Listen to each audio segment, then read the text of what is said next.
The Million-Dollar Mistake. Why you should never judge a book by its cover.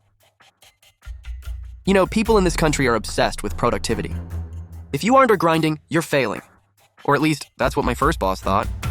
Back when I was 19, I landed a summer gig at a high-end architectural firm in Chicago. The lead architect, let's call her Margaret. She was the definition of an old school and terrifyingly intense. On my first day, Margaret told me, "I don't pay you to daydream. If your eyes aren't on the blueprints, you're wasting my time." Now here's the thing. I have a very rare neurological condition that affects my focus. To manage it, I wear these tiny, custom-molded neurostimulators behind my ears.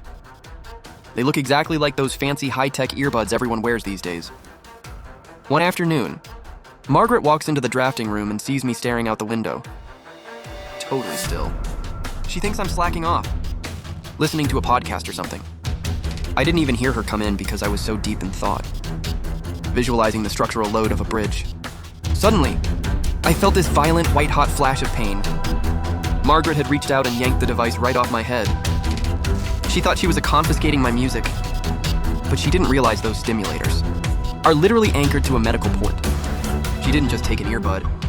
She tore the surgical site wide open. Everything went black.